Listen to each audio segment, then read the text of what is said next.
Hi everybody, Radical Gardener. Happy Wednesday, June, is it the 26th or something like that? Why don't I look, huh? All right, I want to share this article, and this is about crybabies and victims and people blaming other people for what goes on in the world or in their lives, basically. I think that anybody that blames anybody for their state of, the state they're in, other than that someone has kept them prisoner, they've kept them locked up in a cage, so they couldn't go out and do anything, is pretty much just a flimsy crybaby excuse. And I'm going to share my own experience with this kind of behavior. As many of you know, I spent most of my life in the music business. And if you want a bunch of crybaby, the world does, the world owes me a living group of people, go no further than the music business. And especially in the world that I was in, which was in the blues, a lot of the time I was in the blues, I kind of, I would move around and do some other things. God forbid, that makes you not a real blues person. So, everything was like everybody else's fault, and, why you couldn't make a living and why you couldn't do well and why you couldn't keep your band together and why, just a million excuses. And, I always found you just go out and do it. You just do it. But I remember when I was putting this group together, I did a couple of versions of this group. And the first time through, it was called Seattle Women in R&B. It then got shortened to Seattle Women in Blues. And then when I moved to Detroit, we had Detroit Women in R&B, and then I think we went to Detroit Women in Blues. I think we just went to Detroit Women eventually. So anyways, the concept at the time was unique. Because it was based on the sound of that Leon Russell, Joe Cocker, Mad Dogs and Englishmen, and actually some of those people were in my group. But what was unusual about it is that each woman would sing a song, and then the other woman would sing backups for her, and then the next woman would sing, and then the women would sing backups, and the next woman, and there were usually 5 or 6 women. So, and these women could sing. I mean, this was no joke, singing. And some of them were well known all over the world, and they had, pretty impressive resumes. And so when I first put it together in Seattle, we made a real splash. I mean, 6 months after I put the group together, we were opening up for Roy Orbison in the Coliseum. I mean, it was really quick because it was unique. It was really spectacular. And I mean, we just nailed people against the wall. Such a huge sound with all those women singing. It was like R&B gospel church, So I remember, there's, even back then, so when was this? The 80s, early 80s, 82.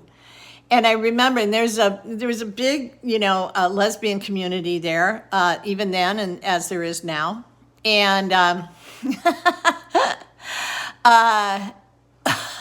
I remember a couple of these women who were also in broadcasting. One of them had a radio show.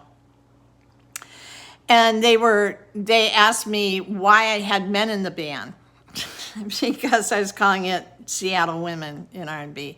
So they wanted me to make what I was doing a political statement, and I wasn't doing that. I mean, I was putting together incredible women and, and the best band I could put together. So I would say to them, well, find me a woman drummer that's better than the drummer that I have, and I'll hire her. Find me a better guitar player than the guitar player I have right now, and I'll hire her. But they're not out there, so forget it. And I'm not going to hire somebody because they're a woman. I hire them because they can play, right? So this is really the late 70s, it was the early 80s that the whole political correctness thing was really rearing its ugly head. And I had a knee-jerk reaction to it.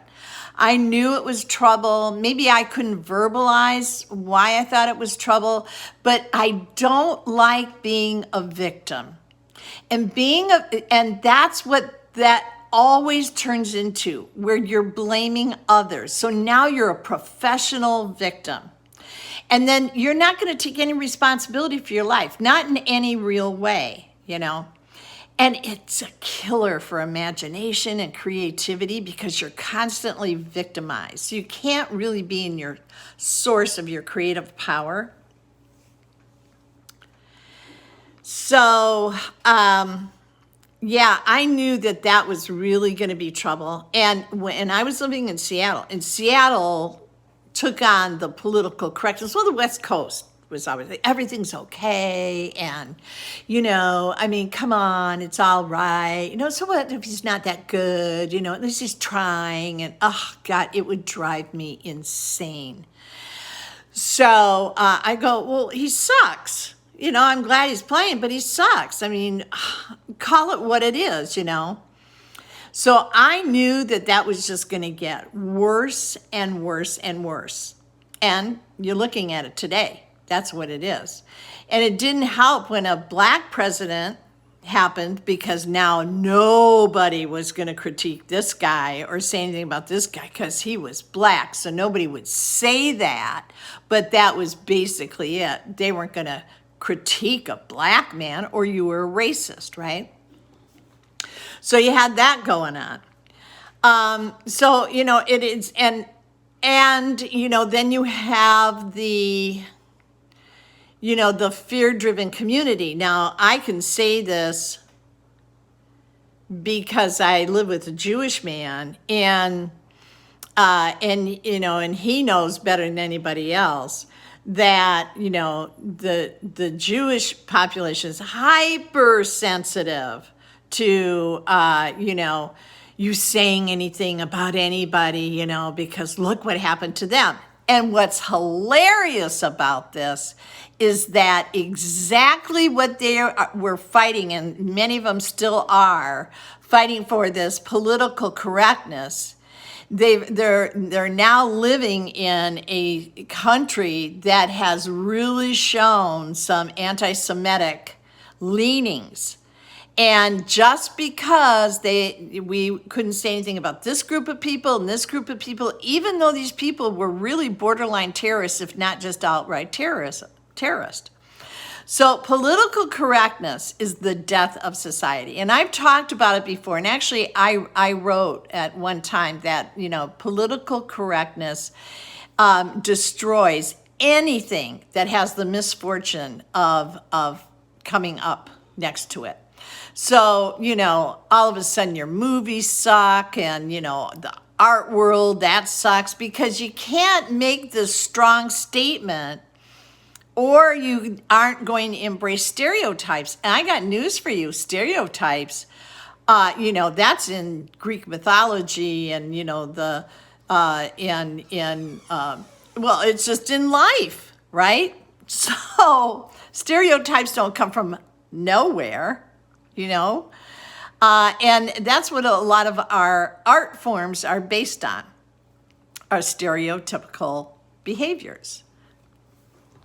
So now you want to eradicate all that because your feelings might get hurt, which brings me to this article. So I don't see who wrote this.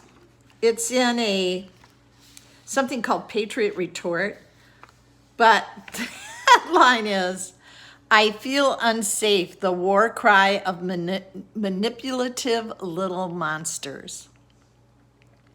Yesterday, Harper's published a letter signed by oodles of left-wing intellectuals and writers warning of the dangers inherent in the so-called cancel culture, especially in the fight to resist Donald Trump. Instantly, some of those who signed on to the letter were harassed, threatened, and shamed into recanting their hearsay by manipulative little monsters who claimed signing on to this letter made them feel unsafe. Get a pair of balls. In no time, several signers went to Twitter to grovel to the angry mob.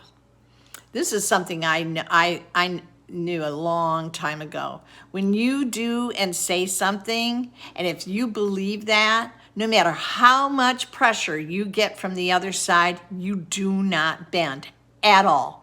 And I'll tell you what, they'll leave you alone. They'll leave you alone. But if you even bend a little bit, if you just wear a mask for 5 minutes, they're going to get you for 10, and then they'll get you for a half hour, and then they'll tell you it has to be when you do this, then they'll tell you that when it's outside, and they'll tell you that it has to be in your house. They just did that in Broward County. Yeah. Okay. So here's one of the writers. One of the tweets. I did not know who else had signed that letter. I thought I was endorsing a well-meaning, if vague, message against internet shaming. I did know Chomsky, Steinem, and Atwood were in, and I thought, good company. The consequences are mine to bear. I am so sorry. I do not endorse this Harper's letter. I'm in contact with Harper's about a retraction. The presence of Vox editor Matt Yglesias' signature caused one Vox writer to share on Twitter just how unsafe Vox now was because he signed the letter. And she wrote, I sent a version of this to the editors of Fox. I have redacted some bits that are internal to Fox and shouldn't be aired publicly. Now, he says, now part of me is enjoying watching as the left eats its own, which they do, right? Like Dr. Frankenstein, they created this monster, and now the monster has turned on them. Like, for instance, the feminists, they don't agree with the community where there's like, there's no genders or anything. They're women, they're feminist, right? They're not going to agree with them. So everybody's got themselves now in these little pigeonholes. They're all politically, embraced of their ideologies. And once you're in,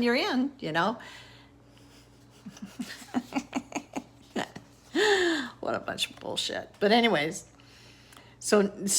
continuing.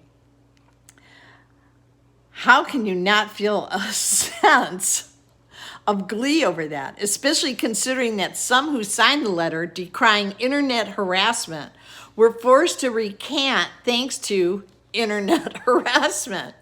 It's chef's kiss perfect. This is what happens when people who whine and say, this differing opinion makes me feel unsafe, are given so much power over other people's lives. I don't back down. I had somebody call me a racist, and I just ripped her up one side and the other. First of all, it's none of her business what I am. But the fact that she didn't know me and didn't know my history and knew what I did I spent my life as a blues singer. I couldn't get work in Seattle because I had so many black people in my group, and I spoke out to the press about it and said that's why the agents weren't hiring me. Now, I didn't use it as an excuse not to work. I worked. I just didn't use them. Right? So, I was 12 years old and knocking on doors for open housing in Dearborn, Michigan, but on top of that one. So don't tell me what, who and what I am. And I'm not going to back down. Kiss my ass. So, and that's how everybody should be. If you're going to stand by something, stand by it. But if you're going to constantly be this kind of jello mold of like, I'm just going to make everybody happy, good luck, because you're going to be one miserable son of a gun. And everything you say will carry no meaning or no weight. Your life will just be wishy-washy. That's the last thing I want. So, this is what happens when people who whine and say, this differing opinion makes me feel unsafe, are given so much power over other people's lives. In my conversation with Martina Marcotta, she described the events leading up to her losing her career and her agent, thanks to the cancel culture. She too was hung out to dry when her fellow performers voiced concerns about working with her because of her differing opinions. Can you believe that? Because, Martina, being a conservative, made them feel unsafe, right? Okay, yeah, so BLM are conservatives, or who is making us feel unsafe? Would not be the conservatives. Not to put too fine a point on it, but if someone thinking differently from you makes you feel unsafe, you have gross emotional problems.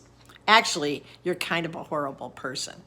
But the truth is, these people who claim to feel unsafe don't really feel unsafe. They're just intolerant monsters. They are weaponizing their feelings in order to silence those who disagree with them. In our current social climate, these manipulative monsters know the quickest way to silence others is to claim differing opinions threaten their safety. It's craven and disingenuous. I mean, you can thank the school system for this crap too. So from a tweet, I can't stress enough that these claims that differing opinions make them feel unsafe aren't sincere. Don't fall for it. These aren't fragile snowflakes who are scared. They are ruthless people who know you're making me feel unsafe is an easy weapon with which to destroy you. And that is the truth right there. Okay, let's move on.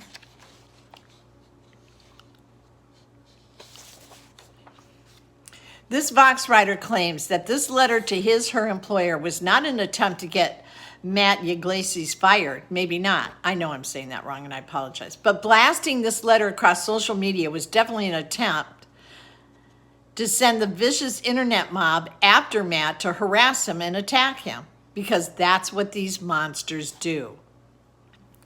This isn't someone who feels unsafe. This is one vindictive little asshole who wants to ruin someone because his name appeared in the same place as another person whose opinion hurts this little asshole's feelings. I love this article. Now, keep in mind, this letter in Harper's says nothing about transsexuals. But see, J.K. Rowling is one of the people who signed on. And since J.K. Rowling has refused to bow to the woke mob on sex and gender, remember, she's a hardcore feminist, the presence of her signature somehow makes the entire letter anti-trans because, you know, J.K. Rowling makes this clown feel unsafe.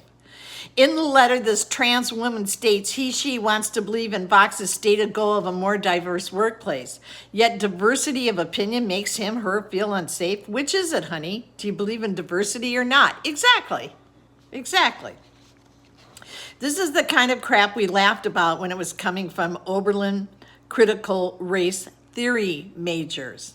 But these college safe space cretins now live and work in the real world, and they brought the college safe space culture with them. Oh yeah, so much of it. I told you, teachers, educational system. The entire world must now come with trigger warnings, otherwise these babies won't feel safe. And they don't just work at clown schools like Vox. They also work at the New York Times. So, let's see.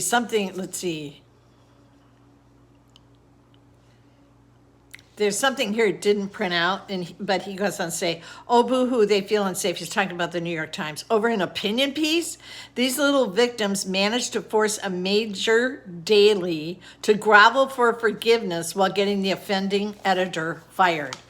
So I wonder how the New York Times is handling the fact that his great-grandfather, the owner of the Times, is it?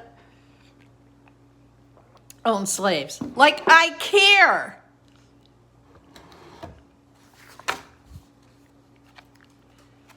Okay, I have no idea what my my great-grandparents were socialists, actually. My great-grandfather used to stand on a soapbox at the park and preach socialism, so that's who mine were. One of them was.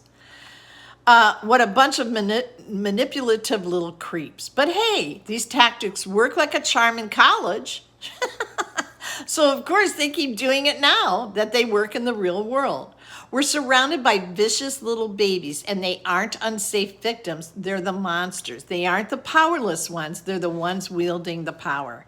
In fact, they're so powerful, they can get people driven from their jobs and their homes. They can force multi-billion-dollar corporations to grovel and beg for forgiveness for making them feel unsafe.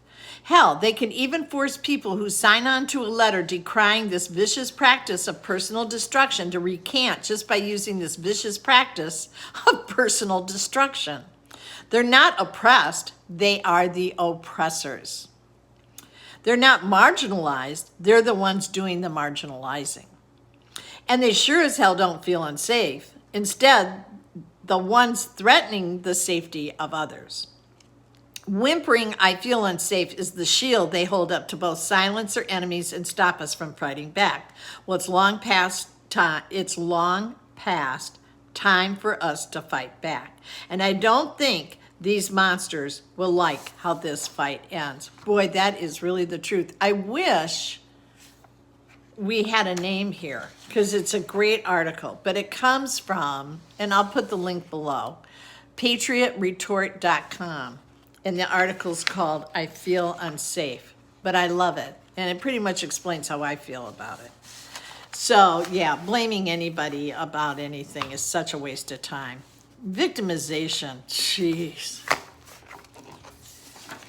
You know, that could lead into another subject. And I'm really playing with how I'm going to present it, because what I have found through this whole fake pandemic thing is that sick people, meaning physically sick, and healthy people can't have a conversation.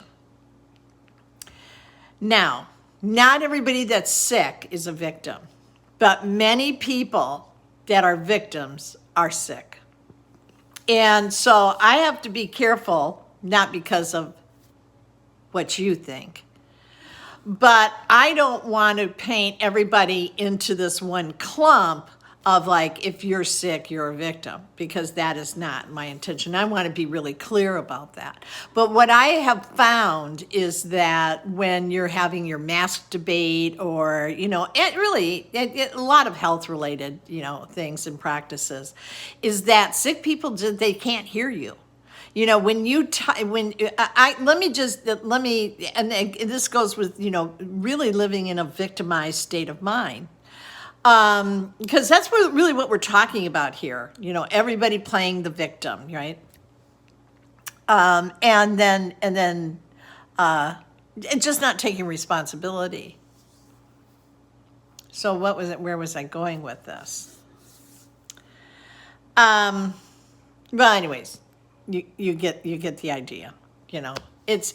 Oh, I know what I was going to say. Sorry about that. My brain is racing, and I don't write any of this down. I try and do this kind of off the cuff because it's usually better that way. I just lost my train of thought again. Oh my God, that is so scary. Okay, well, there you go. Okay, it's back again. It's back again. So one of the things that I did, because I was really scheduled for knee replacement. So, and this is before I'd found my way to the C60 and all the other things that I take. But anyways, I knew that I was on a very inflamed diet, and that arthritis, which is why I had crappy knees, arthritis was really a result of a way that I was eating. No, you know, and no matter how many times you tell people that, it just goes in like this and out. So when I would tell people I've canceled my knee replacement, it was because I'd stopped eating anything that was inflammatory. Tomatoes, potatoes, white rice, green peppers, eggplant, sugar. So I was basically eating, basically a paleo diet, right? Which is a great way to eat. No bread. Oh, nobody likes when you say no bread. They don't like the no bread thing, right? So people would say, well, what did you do? And I would tell them, they go, oh, I can't go with no bread. And I would just say, well, good, then you get to be in pain. You want to know how I did it?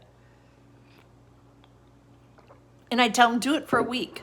Because I did it for 1 week, and the pain went away in 1 week, And I like sugar. Like, sugar rocks. And I'm off sugar right now. And my legs were starting to hurt, not my knees, but I was just getting these pains. I got off sugar, and within 2 days, there was no pain. But, this is an example of taking action, getting the result that you want, but you're not going to do it because I just can't do that. I mean, I have to do this instead, It's okay, right? Okay.